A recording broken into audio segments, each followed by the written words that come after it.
Welcome back, everybody. I'm Justin Flinner, and we are here again with Ask the Expert interview with Mina Larson, part 2.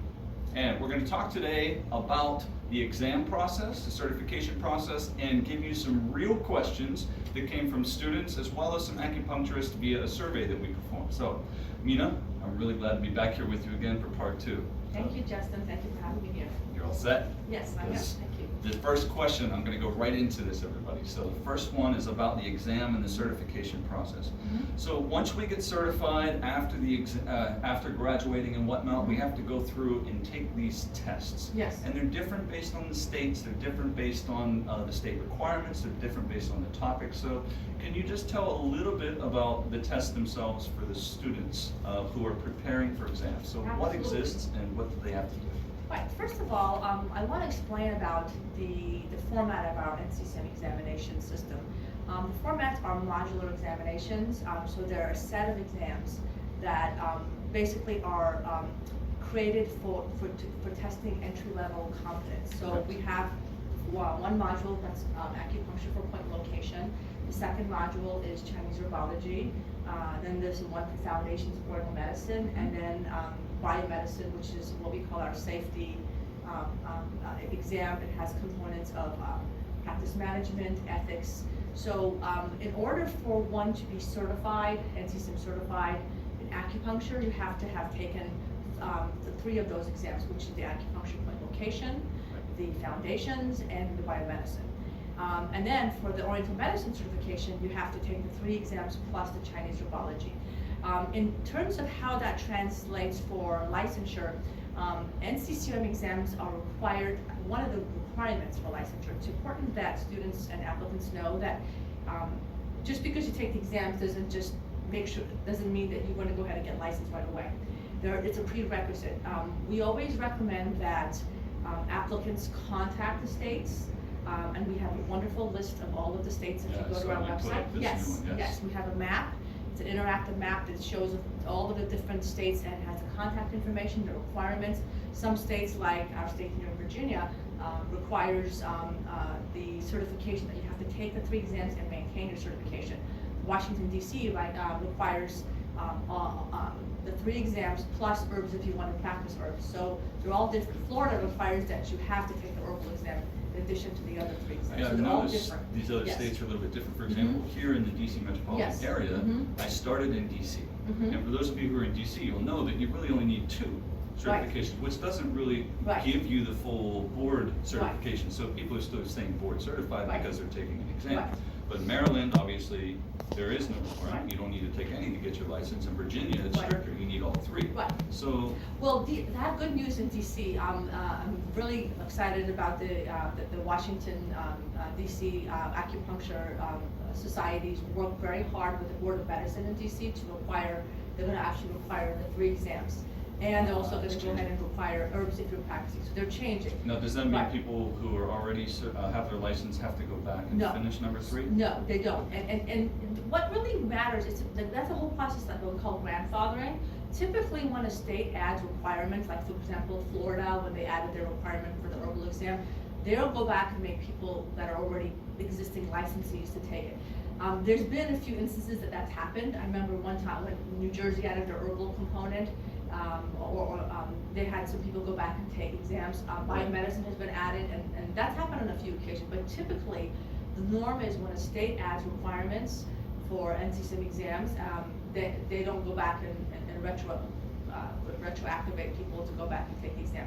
I also want to explain this, Justin. It's very important that everyone knows that NCCAOM doesn't go and push and have an agenda on requiring these states to adopt it. Basically what happened, like for example, Florida wanted to add the herbal component of it. So they contacted us and said, can we work together?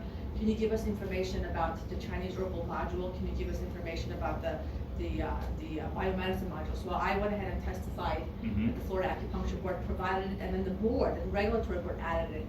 Same thing in Washington, D.C., the Board of Medicine added it. Some people think that NCCAOM is really going through and pushing that. And so yes. it's the boards that will approach you, Yes. the medical boards, Yes. and they will say, we're interested in adding this to Yes. say our list of professions in our Right. state, Right. and they want to get information from Right. you. Right. And also, I mean, some of these boards are, well, I should say, some of the students or acupuncturists may assume that the NCCAOM is approaching them and saying, could you do this because it's maybe a great money-making scheme, there's a political agenda. This is not the case. It's strictly, they want to make the profession Right. reliable, strong, and a strong presence with the future. Exactly. Thank you for stating that. I want to emphasize NCCAOM has a partnership with regulatory boards. We have a partnership for looking out for the safety of the public. That's what we do. Our mission is to safeguard against, those practitioners who don't have the education, training, or they have violations. We're there to protect them. So that's our mission. Our mission is that, and so is the regulatory board. So some of these boards realize that, and some of these associations along with them realize that, look, we want to actually be recognized for practicing herbs. We want to have that herbal backgrounds. We want to have that exam there so that we don't have practitioners who don't have the qualifications practicing herbs or practicing acupuncture. So they want the NCCAOM exams there. One of my jobs with our staff is to really support that. So, for example, this whole issue of dry needling, I do a lot of work on that by providing information regarding the quality of education and assessments that we have, and what we have compared to someone who's a physical therapist or someone who's a chiropractor. So that's why NCCAOM standards are so important. A lot of people also want to know, like, why does my state have to require NCCAOM? Well, that reciprocity enables you to be able to go and practice in different states. So I think I have a lot of questions that have come from people, and I think I'm going to jump a little bit to possibly one of those, which is in relation to the difference between the state borders and why, say, someone in Maryland doesn't have to take the test, but people who want to practice in Virginia have to go through the process. So that may leave the states a little bit behind in terms of being able to offer some really great professionals, acupuncturists. However, I mean, it does set a standard, and like we talked about in our previous interview, part one, we talked about building trust, building rapport with the patients, with the public, to ensure that we are providing to their standards, and not just their standards, but of course the Board of Medicine for that specific state. So practicing in a different state where there is no board certification required doesn't mean that the practitioner is any less or any better, or any worse or any better.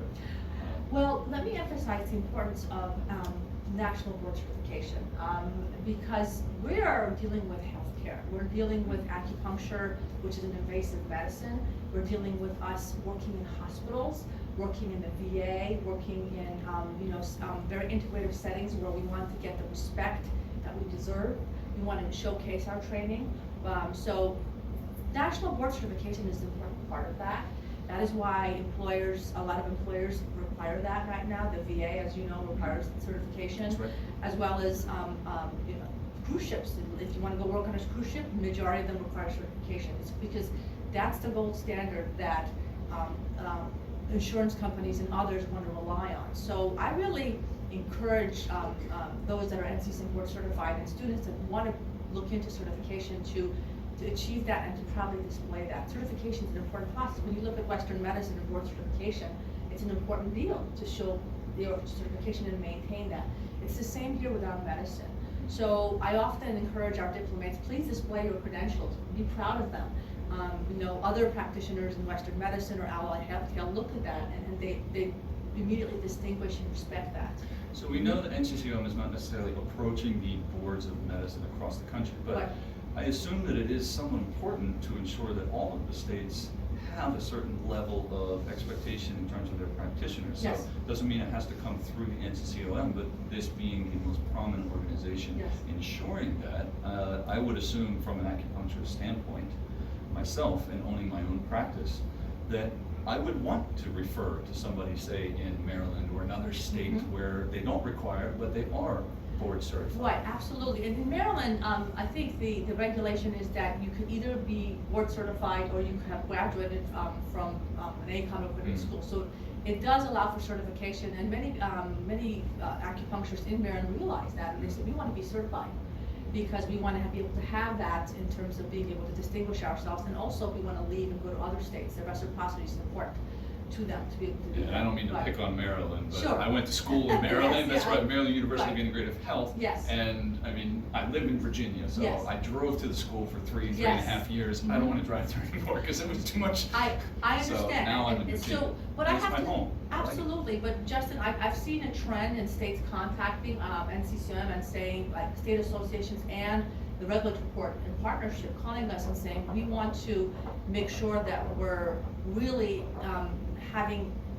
bringing in the standards that we deserve in order to be able to, for us to be integrated. So they come to us and we work with them.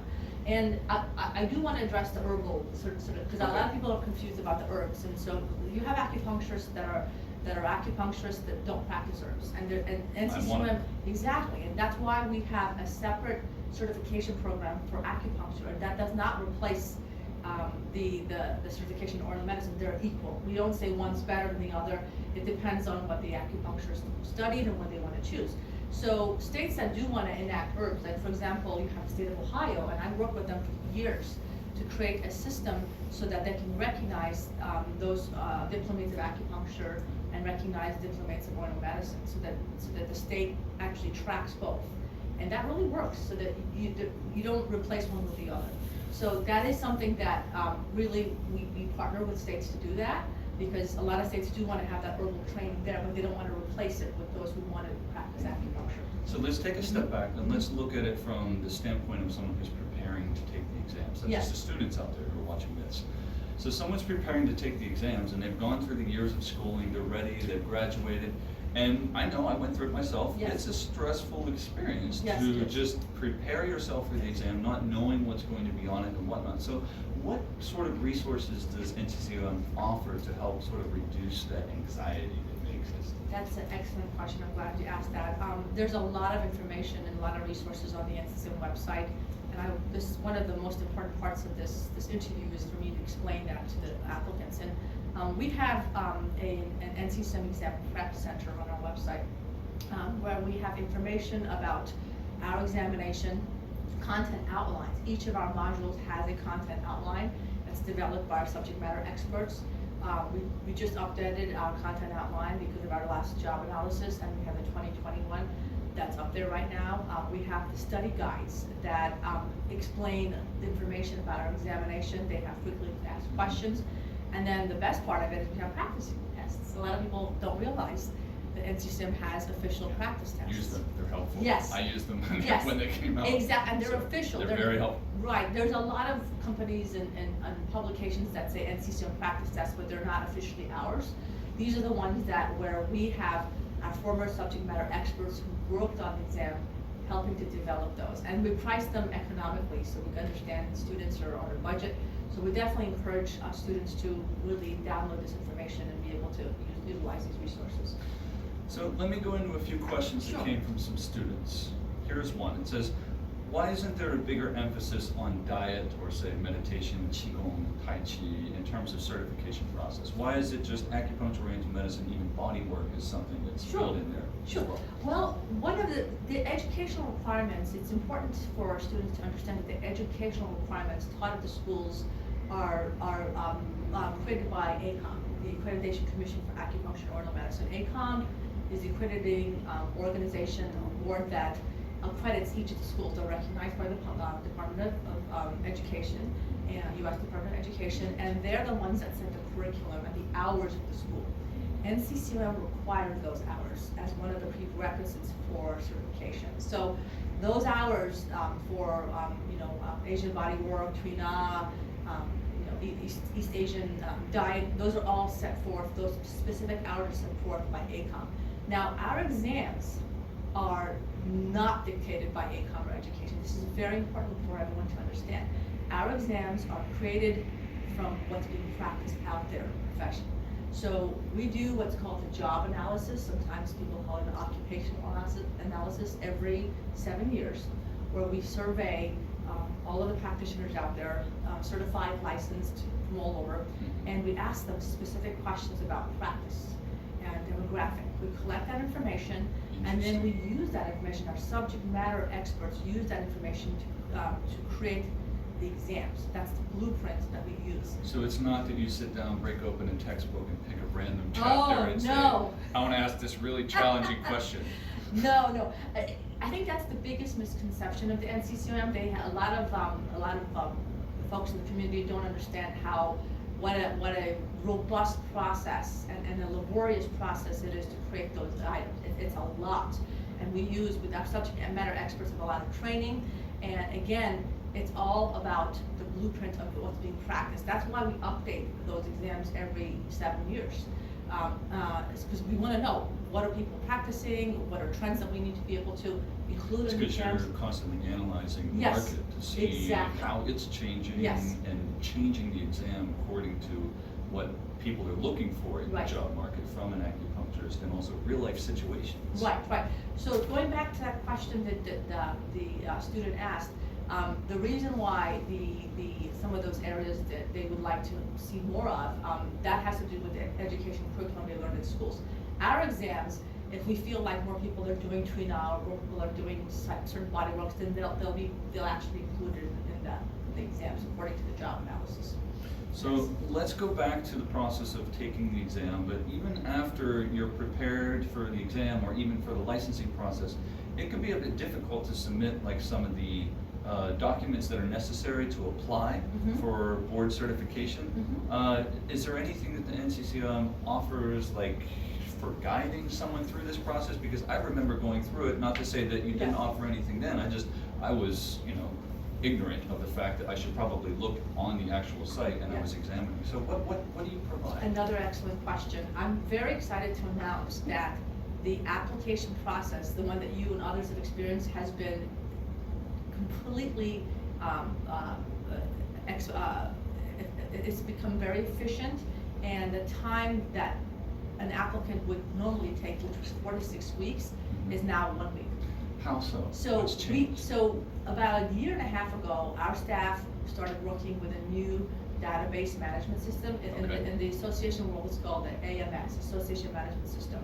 And this vendor particularly works well with certification organizations like ours, and they customized their program to be able to create a completely paperless system. So no more sending in applications by mail, no more transcripts, everything is now electronic. Even the schools have to comply, so schools have to do everything now through electronic. And it took a while, but we created a certain portal for them.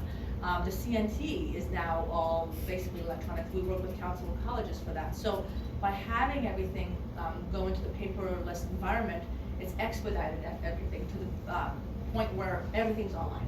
So the applicant today can really streamline their process and go from waiting for weeks and weeks and weeks and calls to just sending an application and within a week being approved. And that was one of the questions that I had gotten from somebody was, why does it take so long to be certified? And now this has changed. And I know recently I applied to be PDA provider. Oh, wonderful. And I'm now on board. I know it was really good because at first it was daunting to hear that I have to go through this like interview process with, I'm drawing a blank on her name, I'm sorry. Jennifer, Jennifer, I'm sorry, I remember now.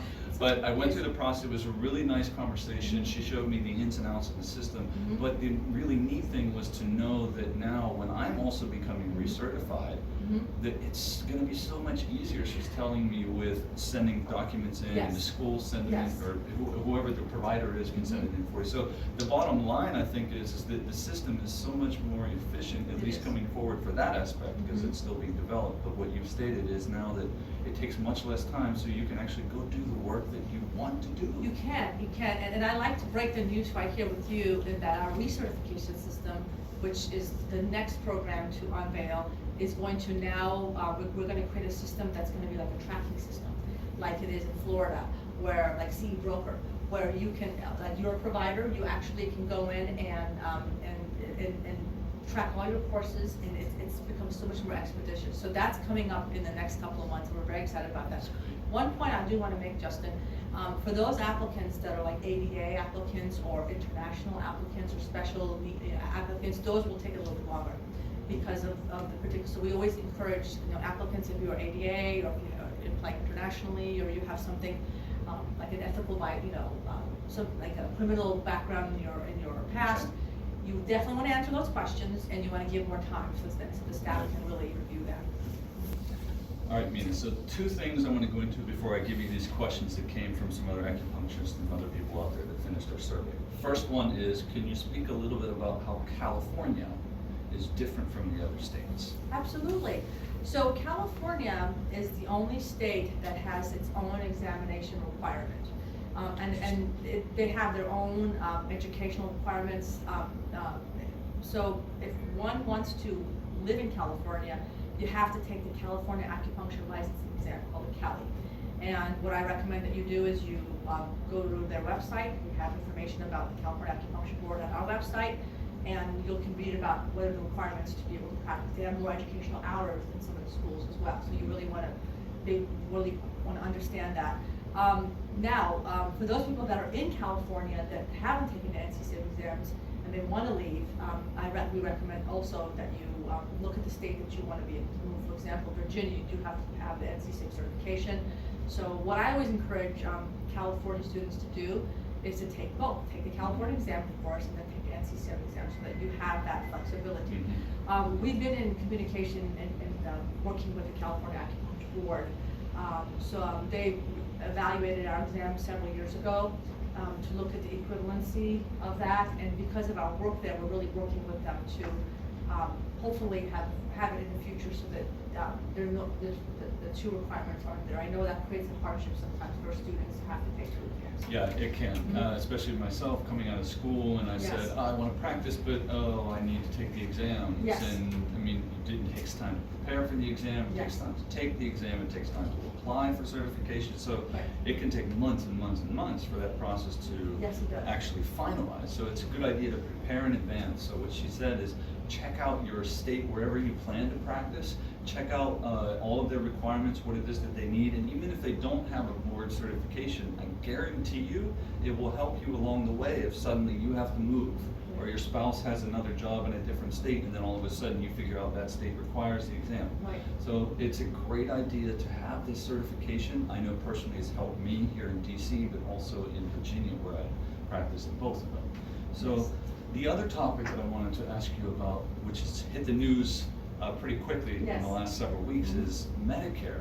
Acupuncturists, Medicare, back pain. This opens up an entire new world for us of clientele. So you guys spearheaded this together, I assume with a bunch of other people. Yes, we worked So this was something that has been an initiative of us, as well as other organizations. ASA has been very involved in it. ASA, the American Society for Acupuncturists, they've been doing some great work on that, as well as us, and SAR, Society for Acupuncture Research, has submitted information, and other groups have submitted information. So one of the things that we did about a year ago, we started submitting comments regarding lower back pain, because CMS, the Center for Medicare and Medicaid Services, was looking at adding back pain for seniors for acupuncture. So one of the most common reasons.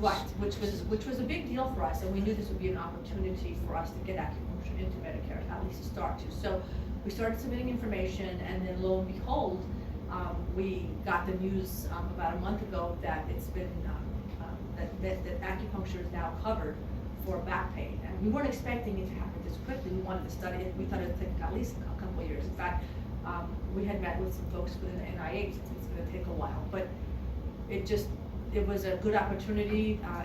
HHS looked at it and they said, we want this to happen. I'm sure the demand from seniors also played a lot to do with that. Where does that place us now in the process? Can we just immediately start treating people that are covered by Medicare? What can we do? There's some work that we still need to do. There's issues such as supervision, because when you read the information, and it's on our website, we actually did a joint letter with ASA where we sent some information to all of the acupuncture community about it. So there's supervision we have to look at. There's reimbursements. We want to really try to work with the reimbursement so that we're reimbursed at a decent level. And then there's access. So there's a lot of information that we still have to work on, and that requires a congressional act or congressional bill. So one of the things we're doing, and we're working with ASA on that, is we're actually going to be meeting with congressional sponsors so that we can create a bill. We have to open up the Social Security Act so that we can have licensed acupuncturists included, not just, we want to be very distinctive about our qualifications and education. Yeah. And you saw on the CMS that licensed acupuncturists. What was the terminology they used? There was the requirement for supervision was there, and one of the reasons, they used auxiliary personnel. Auxiliary personnel, Yes. that's what it was. Right, Yes. and the reason why, what CMS is, had conversations with them, they said the supervision has to be there because most of us are not yet in the payer system. Acupuncturists are not yet in the payer system.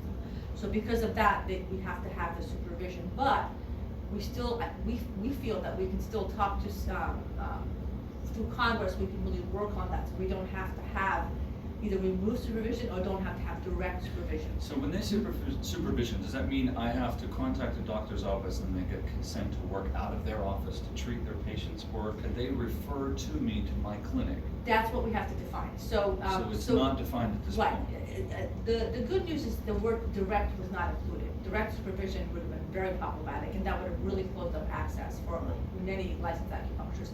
But we really need to get that defined, and we will need to work with members of Congress who support us. This is very important because this is going to lay down the rules and regulations as we work. So I've already been contacted by many acupuncturists who are wanting to start treating. They're ready to go.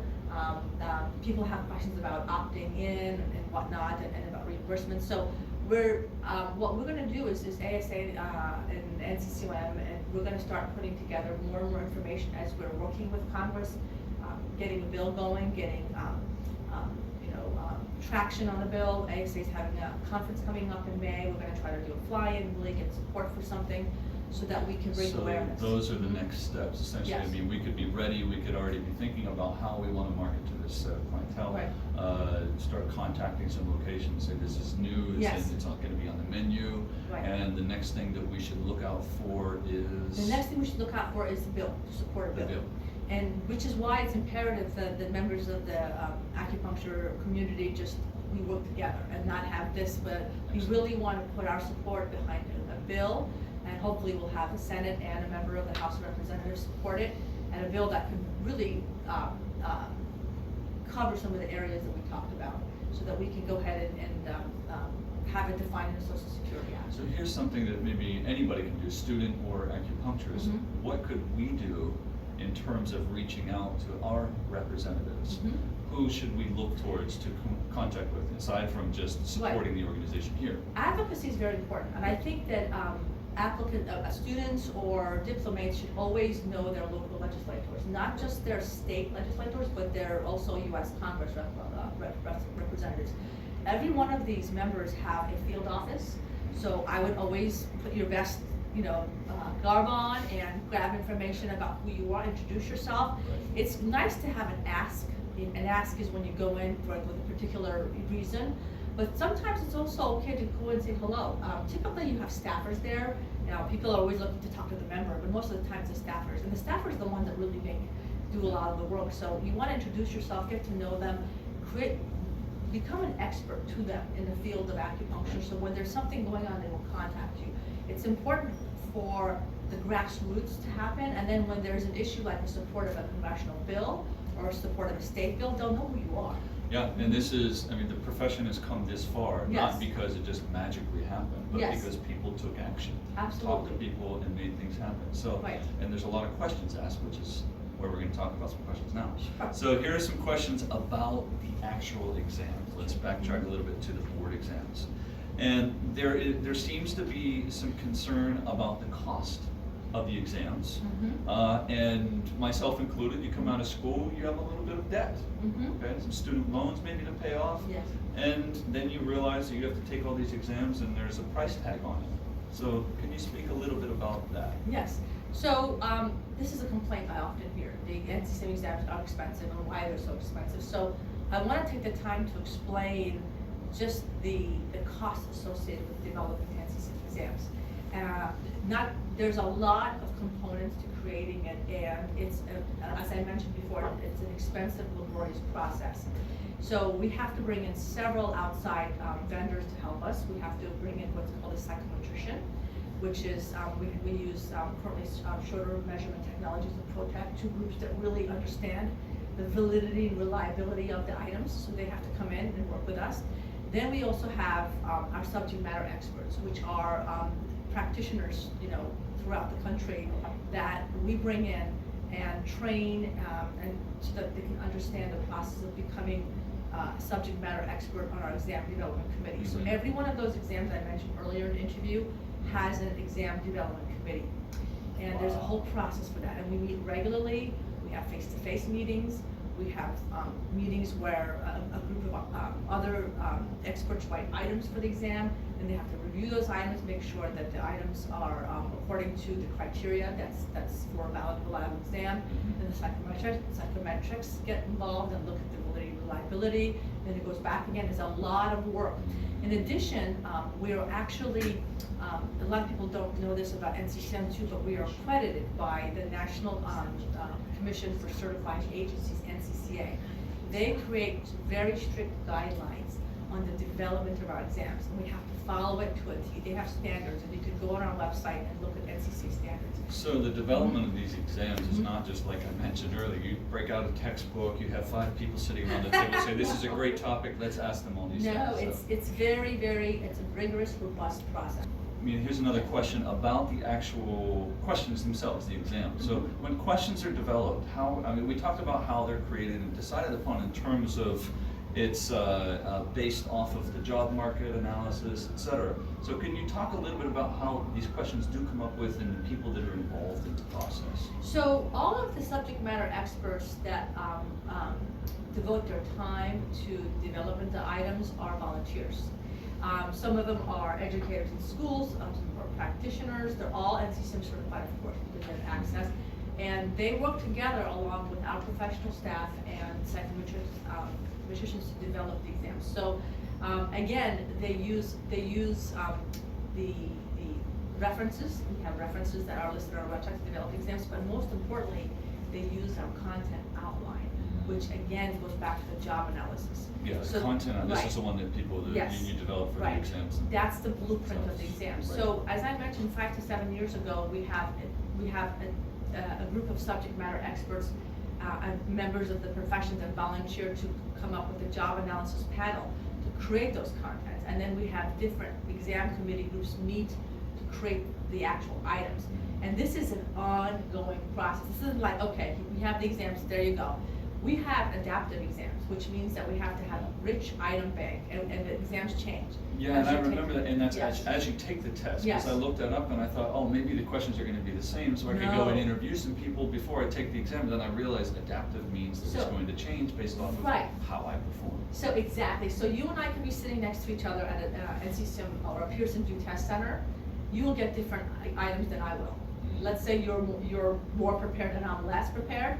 So the items will get more difficult to be able to test your knowledge, skills, and abilities. The knowledge, skills, and abilities are an important part of how we create and develop our exams. So all of this work, it's year-round work, it's non-stop work, is what constitutes the prize for the exams. As well as we work with Pearson VUE, which is the Pearson VUE is one of the best administrating exam vendors out there. So when you go to a Pearson VUE center, the security is it's very difficult. Did it 3 times. You don't have for all 3 exams for the exams. I can tell you, Justin, when I first started, blood tests, everything. You have to sign it. Well, when I first started with the NCCAOM, we used to actually have pencil and paper exams, and cheating we would have regular cheating. Since we moved over to adaptive, we hardly have cases of cheating going on. Right. I can imagine. Yeah, because I remember the environment. It's very strict, and for good reasons, of course. They're recording you while you're taking the process or taking the test. So I have a question again about the questions themselves. So when you're taking the test, I remember 100 questions for each exam. You don't know if you get it right. You only wait until the very end and you see pass, or you don't know. Whatever. I don't know what the other one is, because I did not. You pass. did not. Yes. I passed all of mine, obviously. But if you don't pass, or if you do pass, you just get that little note at the end, and then you take it to the front. So you don't know which questions you missed, or if your knowledge is up par or not. How can we evaluate that? If you fail, you get a document sent back to you, mailed within about a month. And then, first of all, that's where you get confirmed you actually failed. Okay. And then that's where it actually shows the domain areas where you failed. And that's It's a good thing I didn't get that. You didn't get that. That's why you didn't experience that. But Now I know why I didn't get right. that. So for those students that take it and they fail, and I know it's difficult to go through, but what I encourage them to do is to look at those particular areas where they failed and go back and the content outlines and really study those areas. So we do give you a report. And there's a briefing for myself. When I prepared for these tests, I downloaded the course outlines that are available on the NCCAOM website, and I got every single textbook that was on the list. And I went through every single topic in great detail, and I won't tell you how long I studied for the exam, because it was a long time. And it was worthwhile. And you passed. And I passed, yeah. So everything that they're producing for you will help you to get through the exam. It's not there to be this laborious process that's really stressful. Any test you take is stressful, even the quizzes that I give my students. It is stressful, and that's why the application period is a 4-year period. And we encourage our students to really take the time to study. I mean, you could technically take all the exams in 1 week. I would not suggest that. You want to spread it out. You want to spread it out, but if you do fail, you have to wait 45 days. Yes. Because we do that on purpose. We want you to just go back and really assess. And you can only take it a certain number of times, am I right? Yeah, currently it's 5 times. 5 times? Yes. Okay, so here's another question for you.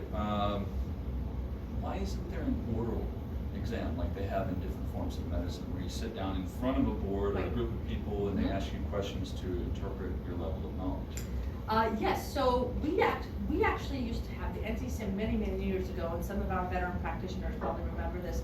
We used to have a clinical exam, which was similar to what some of the Western medicine components have, where people would have to go into a room and there would be a person there, and they'd have to actually needle them. So that was a clinical portion. Okay. We ended up, NCCAOM actually stopped doing that because we found that the process was really not consistent, because one person would get a different subject matter that was obese and one would get a very muscular, so there was a lot of complaints about the consistency.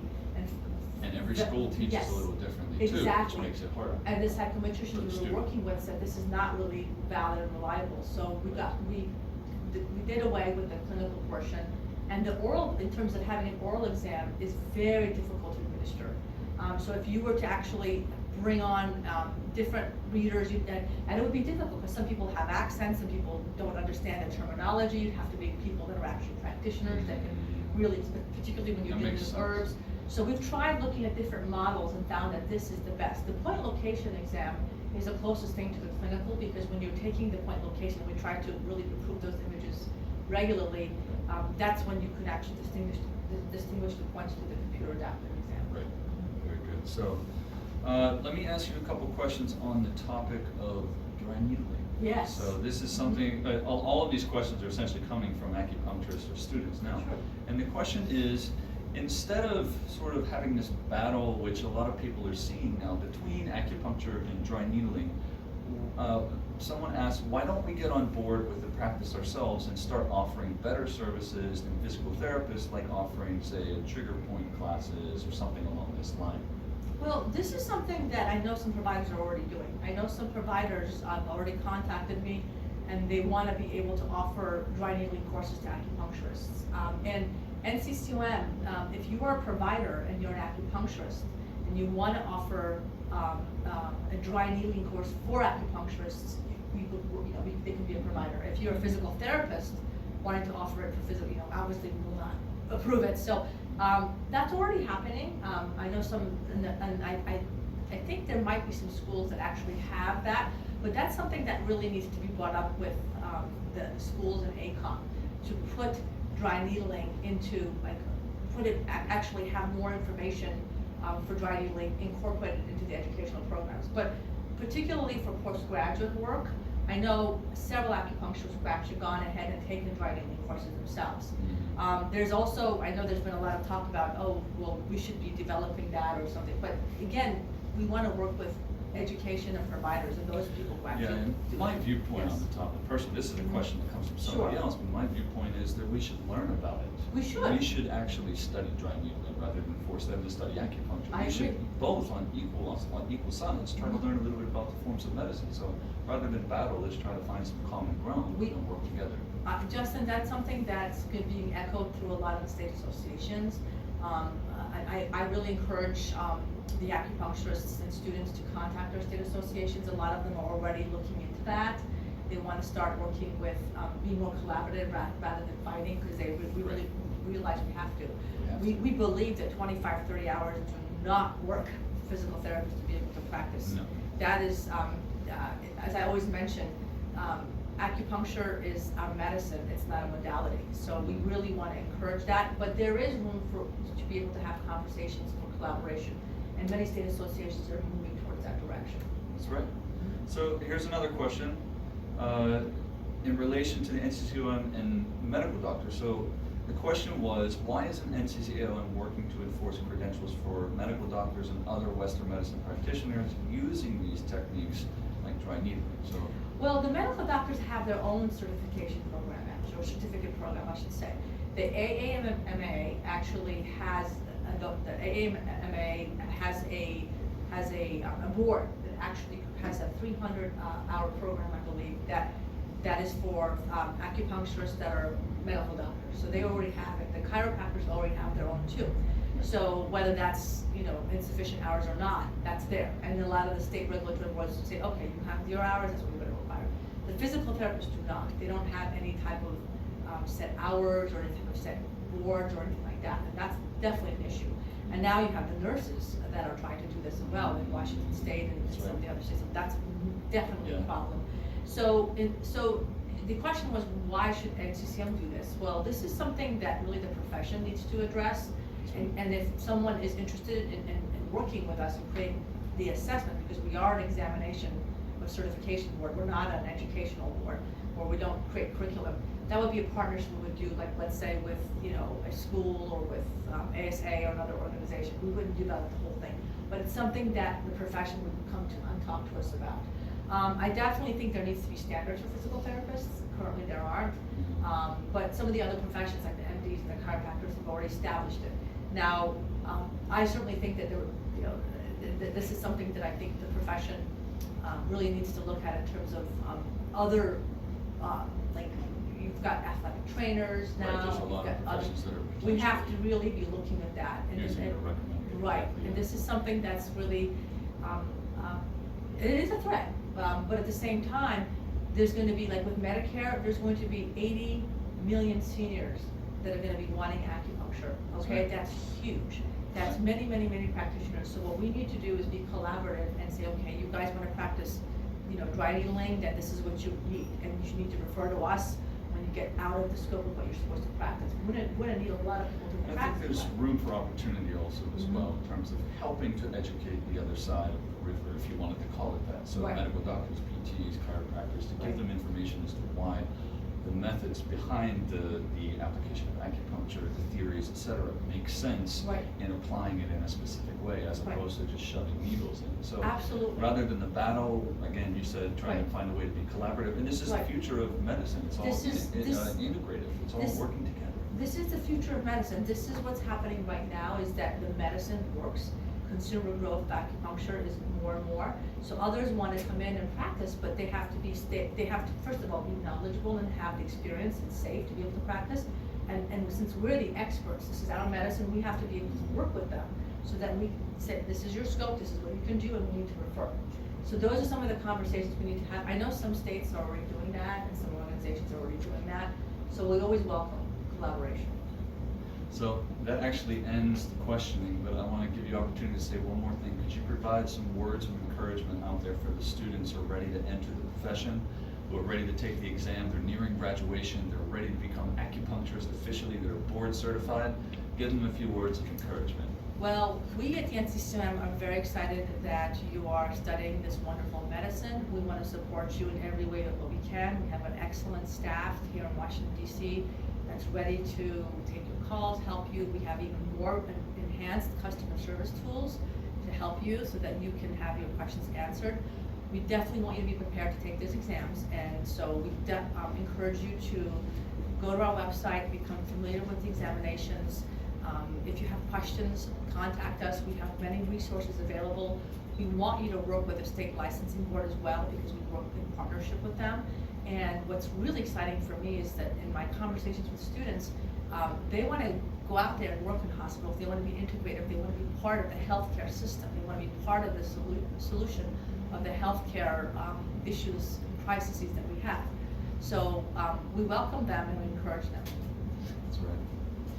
Thank you all for tuning in to the Ask the Expert show. This is part 2, and I'm really pleased to be here with you again, Mina. This has been a wonderful opportunity. I'm glad that we could share a little bit more on the inside of the organization, and the fact that you guys are so open. I mean, this has been amazing. So that you've been so open speaks volumes to the organization, but also to how open they are to the viewers out there. So if you want to know more about the exams, more about the NCCAOM process, anything that they offer, being an acupuncturist, being a student, whatever level you are on, whatever place you are in terms of your education or your profession, building your career, they're here for you. So thank you, Mina, very much. Thank you for having me here. I look forward to our next time. Thank you so much. Okay.